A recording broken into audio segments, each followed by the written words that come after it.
In the lush hills of Kisii, Kenya, there lived twin sisters called Moraa and Kerubo, whose beauty was said to rival the blossoming flowers of the land.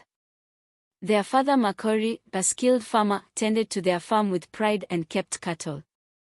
While their mother Nyabok, cheerful vegetable seller, brought vibrant to the local market of Bosongo. Their mother was a woman whose kindness and generosity radiated like the warm African sun. Her face, weathered by years spent under the gentle rays, bore a perpetual smile that welcomed all who crossed her path. Her eyes, twinkling with compassion and wisdom, mirrored the fertile land. She traveled daily carrying basket brimming with vibrant greens and colorful vegetables. Often when the day's sales were done and her baskets were empty, she will embark on a different journey, one fueled by her deep-seated compassion. Nyabok's favorite destination was a nearby orphanage, a place where laughter was often mixed with whispers of longing for families lost. With every visit she brought not only vegetables but also a ray of hope and comfort. She would sit amidst them, sharing stories and feeding the young children. From the moment Moraa and Kerubo were born, they were the pride of their village. Their laughter echoed through the winding paths. As they blossomed into young women, their fame spread far and wide, drawing admirers from neighboring villages and beyond. From the moment they were born, it was clear they were destined for greatness.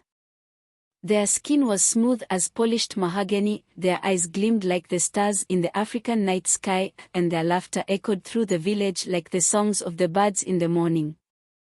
Moraa and Kerubo were inseparable. They shared everything from their dreams of exploring distant lands. Whenever their mother needed to fetch water, they would eagerly take up the task. They will balance the heavy water jugs on their heads, making the journey effortless. As they walked through the village paths, heads turned and whispers of admiration followed them. The villagers couldn't help but marvel at their grace, coordination, and the deep bond they shared. Moraa's confidence and Kerubo's gentleness complemented each other perfectly, earning them respect and admiration wherever they went. Their dedication to help their mother and their harmonious presence made them beloved figures in the village, cherished for their kindness and unity. On market days, while Nyabok sold her vegetables to provide for her family, the girls took the responsibility of collecting firewood. In the afternoon, when the chores were done, Moraa and Kerubo loved to wander at the edge of the village to watch Mercy, the village dancer. Their actions did not go unnoticed by the villagers. As they carried bundles of firewood back home, balancing them effortlessly on their heads, people couldn't help but admire their diligence and unity. Mercy was known throughout the land for her graceful movements and the way her body seemed to speak the language of the wind and earth. She danced with the spirit of ancestors that left everybody spellbound. As Moraa and Kerubo matured from spirited twins into graceful young women, their beauty and inner strength blossomed in tandem with their reputation in the village. As they walked through the village, heads turned not just out of admiration for their physical beauty but also for the kindness and warmth they exuded. Admirers from various parts of Kenya journeyed to express their affection for the beautiful twins. Some came from bustling Nairobi, drawn by the twins' charm and elegance.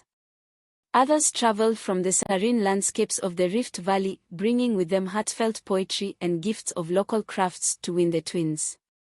Admirers from various parts of Kenya journeyed to express their affection for the beautiful twins. Some came from bustling Nairobi, drawn by the twins' charm and elegance. Others traveled from the serene landscapes of the Rift Valley, bringing with them heartfelt poetry and gifts of local crafts to win the twins. Other ladies and women in the village felt jealousy and upset as men paid more attention to the twins. They felt overshadowed compared to the twins.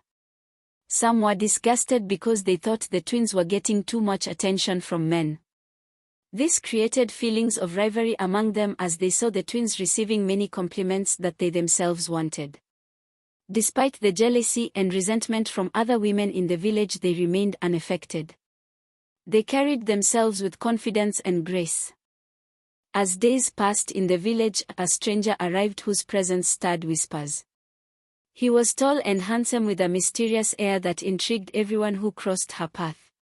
His name was Santu, and he had traveled from a distant land seeking a bride. Hearing of the renewed beauty of Moraa and Kerubo, he set his heart on winning one of their hand in marriage. Santu's arrival brought flurry or excitement. He arrived at Makori's home and presented himself as a man of means, and his charm swept through the village like a gentle breeze. Moraa and Kerubo were both captivated by the charm, but it was Moraa whom Santu's gaze lingered upon with undeniable intensity. Despite the warnings whispered by the elders about strainers bearing hidden intentions, Moraa was swept off her feet by Santu's promises of a life filled with adventure and prosperity.